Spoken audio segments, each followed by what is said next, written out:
Bonjour à tous et à toutes. Soyez les bienvenus au trésor du ciel. Voilà, une nouvelle journée s'ouvre devant nous et nous voulons la vivre dans sa sainte présence. Nous voulons la vivre avec la victoire de Jésus parce qu'il a tout accompli pour nous. Il est le grand vainqueur et en lui nous sommes plus que vainqueurs. Nous ne devons jamais l'oublier. Nous sommes plus que vainqueurs par Jésus qui nous a aimés. Voilà, je salue Hervé. Sois encouragé aujourd'hui, toi et toute ta famille. Soyez fortifiés, bénis, tous les internautes. Voilà, nous voulons commencer cette journée par la prière. Je salue Yvonne aussi et tous les autres. Merci Seigneur, tu es vivant. Tu es avec nous chaque jour jusqu'à la fin du monde.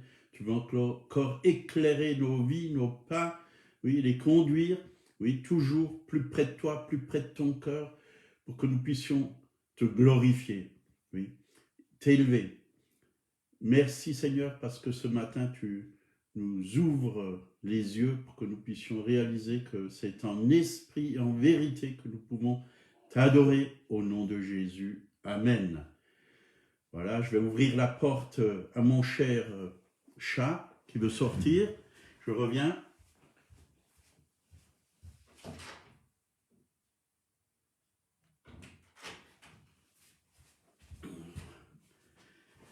Voilà, il a été libéré, il n'est plus dans la pièce, j'ai fermé la clé. Comme il dormait, il s'est réveillé, je l'ai laissé sortir. D'habitude, il reste calme.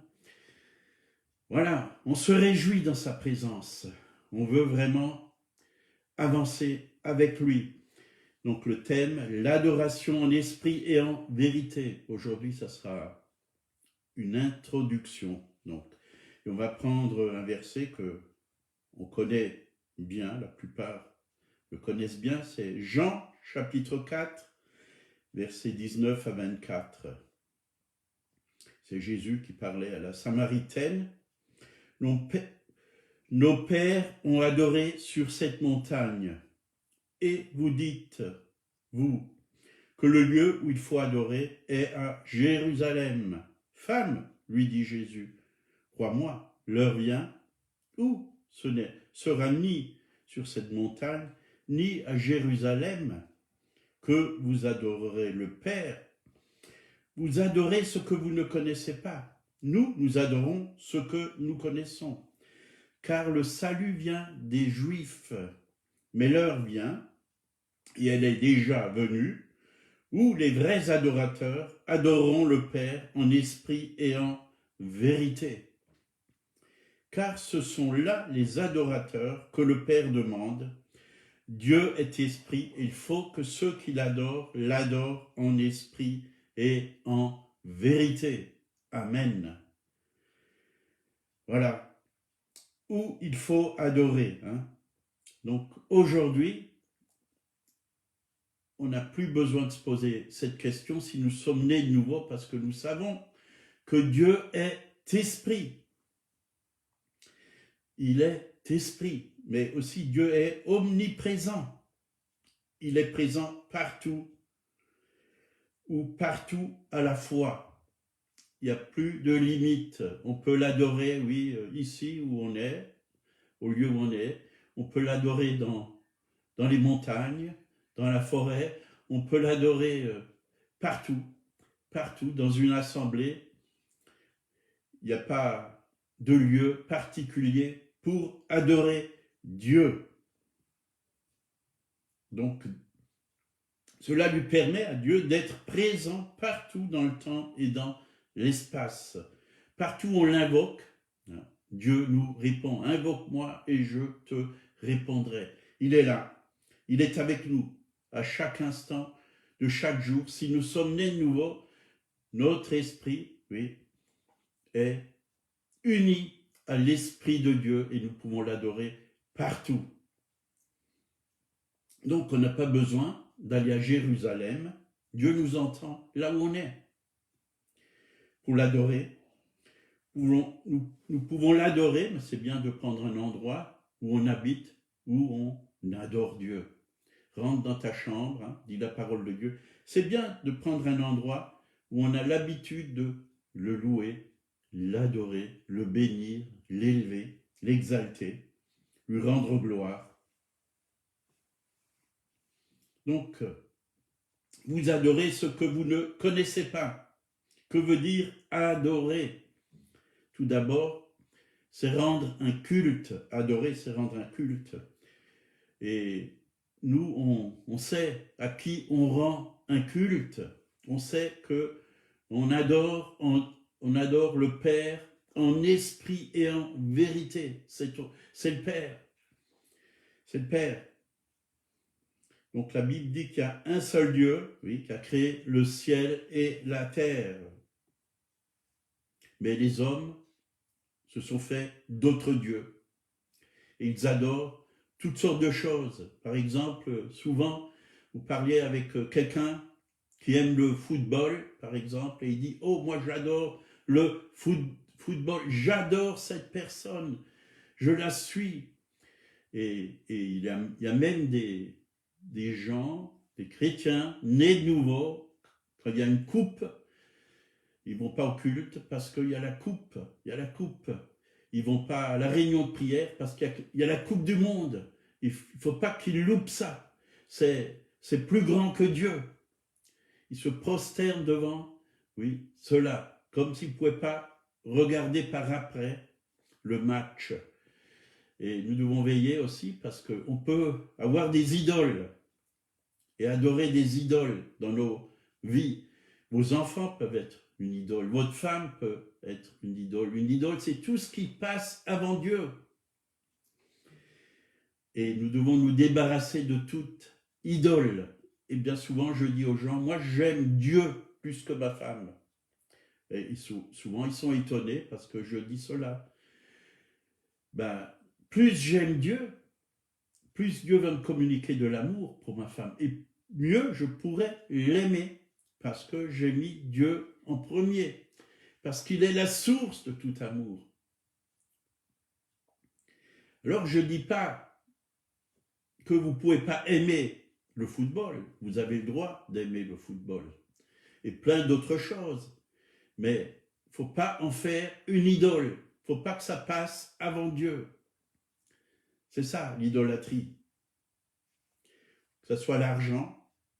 Dieu n'est pas contre l'argent. Puis vous non plus, vous n'êtes pas contre l'argent. Parce que vous allez travailler pour en gagner. Mais il ne faut pas que l'argent soit votre Dieu. Et que vous fassiez n'importe quoi pour en gagner. Jusqu'à tricher et voler. Non. On n'a pas des idoles comme certains ont, de bronze, d'argent, d'or, de pierre. Il y en a, c'est des bouddhas, oui, des statues. Même des chrétiens ont des statues. Ils se prosternent devant des statues. Mais Dieu ne nous demande pas de faire ces choses. Dieu est esprit. Pour contacter Dieu, nous le contactons avec notre esprit. Nous l'adorons avec notre esprit. Nous lui rendons un culte. Donc, adorer, c'est aimer d'un amour ou d'une affection passionnée, c'est-à-dire de tout notre cœur, de tout notre être. On se prosterne devant lui. Même notre corps se prosterne devant lui. C'est ça, adorer Dieu, c'est l'aimer plus que tout. Vraiment lui rendre un culte, lui dire tu es bon, oui, tu es le Dieu véritable, tu es le Père parfait, éternel. Oui, tu as transformé ma vie, tu m'as envoyé Jésus, je te loue, je t'adore, je te bénis. Je ne méritais pas ça, mais tu l'as fait parce que tu m'aimes. Tu m'aimes abondamment, énormément. C'est ça, adorer Dieu. Nous prosterner devant lui et vraiment être reconnaissant, oui, et réaliser qui il est. Il est grand, il est saint, il est puissant. Il mérite toute notre adoration. Il le mérite. Donc c'est pourquoi Jésus parle de vrais adorateurs. S'il y a des vrais, c'est comme les billets de banque, hein. Il y en a des vrais, mais il y en a aussi des faux. Or, soyons des vrais. Sachons vraiment adorer le Père en esprit et en vérité. Mais l'heure vient, et elle est déjà venue, où les vrais adorateurs adoreront le Père en esprit et en vérité. Et c'est vrai qu'il y en a beaucoup qui disent « Ô Seigneur, je te loue, je t'aime, je t'adore, je te bénis, je te rends gloire. » Est-ce que cela signifie que ce sont de vrais adorateurs? Si je dis à ma femme « je t'aime », puis je la trompe, ben, c'est faux.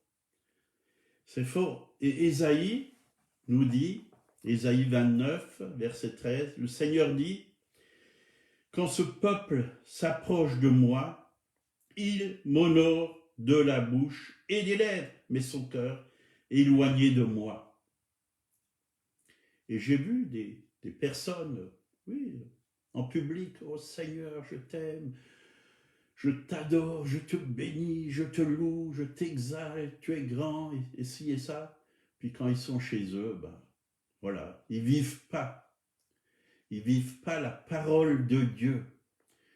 Ils sont à côté. Combien j'en ai vu aussi, des fiancés.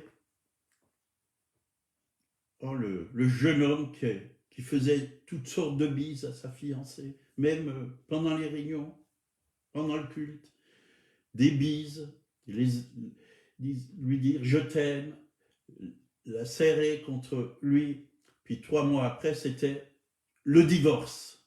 Il n'y a plus rien qui allait. Vous voyez, on peut faire toutes sortes de choses, mais si on ne le vit pas, ça ne sert à rien, absolument à rien. L'adoration, c'est pas seulement la bouche, c'est concrétiser ce qu'on dit au Seigneur. Si on l'aime, alors on réjouit son cœur, on marche avec lui, on lui obéit, on se laisse conduire par lui. On rejette le péché, on vit dans sa sainteté, on vit en nouveauté de vie. L'adoration, c'est plus que des paroles, c'est notre vie, c'est notre façon de vivre. Ça, c'est la vraie adoration. Être un adorateur. Si tu es un vrai adorateur, tu seras un vrai serviteur.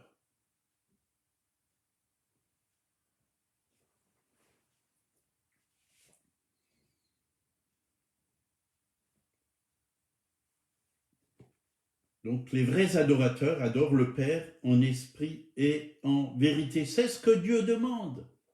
Et il cherche de telles personnes qui l'adorent en esprit et en vérité.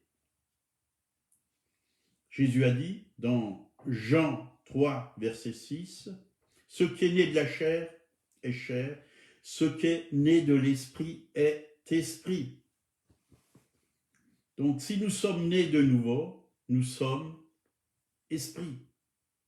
On adore avec notre être spirituel, c'est-à-dire avec notre esprit. L'être nouveau, c'est le nouveau moi, c'est l'esprit, c'est la nouvelle création. C'est qui nous sommes en Christ, on l'adore en esprit. Dieu est esprit et nous l'adorons en esprit et en vérité. Nous sommes un esprit, nous avons une âme et nous habitons dans un corps. Donc l'esprit, né de nouveau, a la capacité d'adorer Dieu en esprit et en vérité. Donc, à la nouvelle naissance, Dieu vient habiter dans notre esprit. Bien sûr qu'après, Dieu aussi désire toucher notre âme et aussi se manifester par son esprit dans notre corps. Mais ça, c'est l'œuvre de la sanctification. Mais dès qu'on est nouveau, on peut adorer le Père en esprit et en vérité.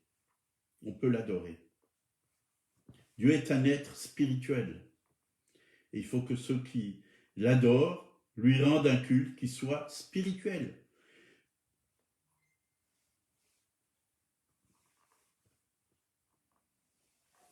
Donc nous devons prendre du temps pour l'adorer parce que Dieu cherche, il cherche chaque jour, il cherche des personnes, des hommes, des femmes qui l'adorent en esprit et en vérité. Donc l'adoration, c'est pas simplement chanter, taper des mains, lever les mains au ciel, c'est pas seulement ça. L'adoration se trouve dans un niveau supérieur, un niveau où Dieu libère notre esprit pour que nous puissions l'adorer comme il en est digne. Vous voyez, on n'est pas encombré par toutes sortes de choses. On a tout remis vraiment, notre vie, dans les mains de Dieu. Et on sait que spirituellement, que notre esprit, il est rempli du Saint-Esprit. Notre esprit est rempli du Saint-Esprit. Et que nous pouvons l'adorer. Nous pouvons déborder d'amour pour notre Père céleste. Nous pouvons déborder de joie pour notre Père céleste. Nous pouvons déborder de reconnaissance. D'ailleurs, on peut l'adorer quand on a été baptisé du Saint-Esprit avec le chant en langue ou le parler en langue. Et ça, c'est l'adorer en esprit et en vérité. Même si nous, on ne comprend pas, Dieu comprend. Notre langage spirituel, Dieu le comprend. Quand vous parlez en langue, vous parlez à Dieu. Vous dites des mystères et Dieu comprend. Et c'est bon de l'adorer en esprit et en vérité, par le chant en langue, par le parler en langue. Dieu aime ça, parce que c'est vraiment une communion directe avec le Seigneur. Nous avons un ciel ouvert, jour et nuit. Alors profitons, oui, un accès libre de venir dans sa présence pour le louer, pour l'adorer, en esprit et en vérité.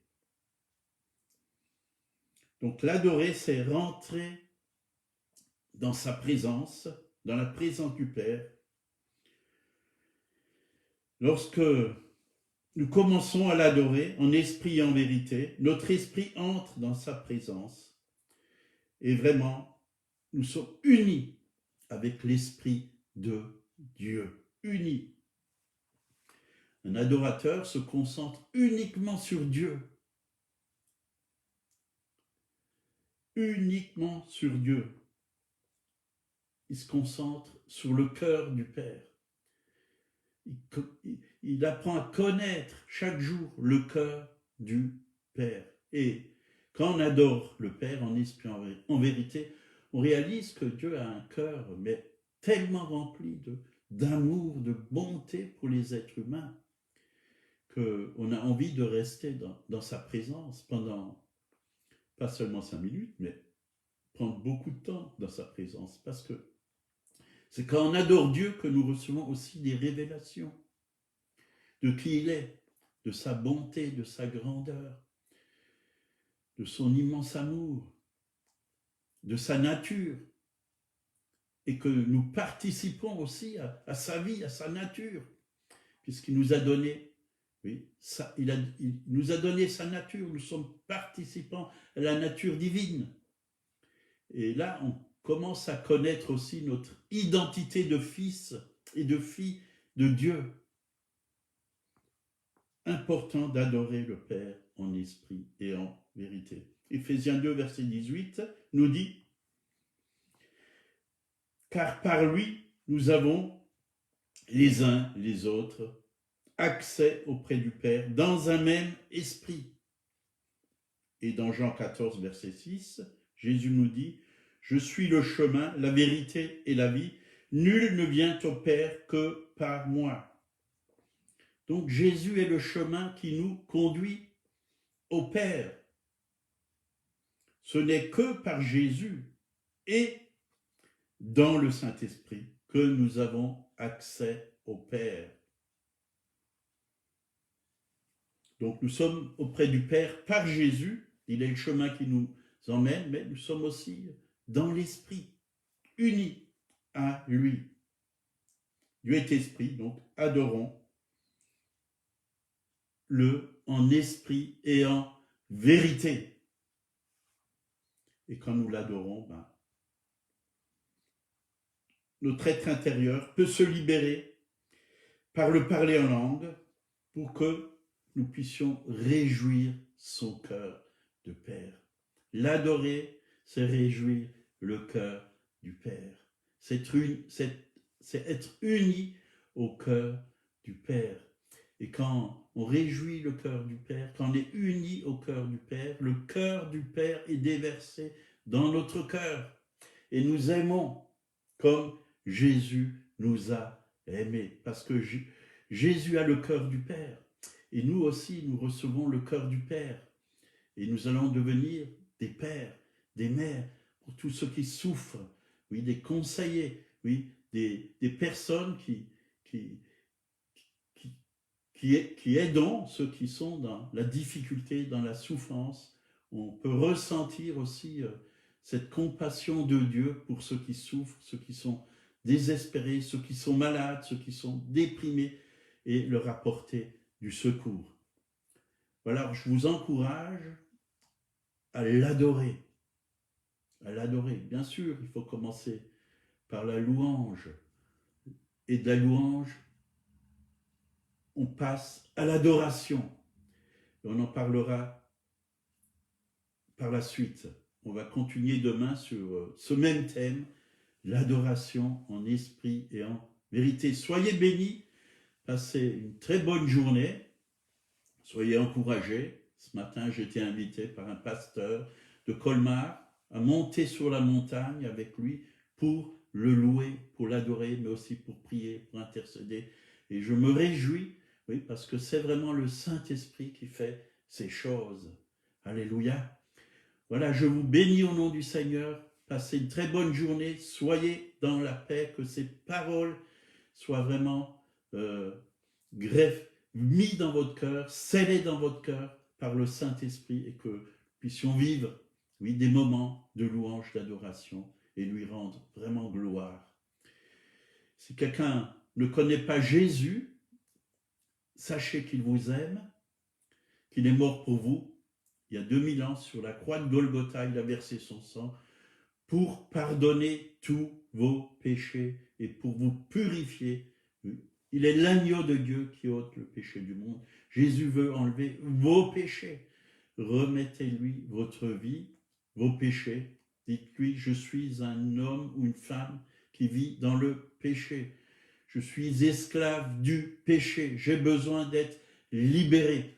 Dieu va vous libérer, Dieu va vous pardonner, Dieu va transformer vos vies. Invitez Jésus dans votre vie, dans votre cœur, comme votre sauveur personnel, votre Seigneur. Il désire vraiment diriger votre vie. Il a un chemin pour vous, il a des plans pour vous. Il veut vous donner vraiment un cœur nouveau, une vie nouvelle. Lisez aussi sa parole. Soyez bénis au nom de Jésus. Amen. À bientôt, donc à demain 8h.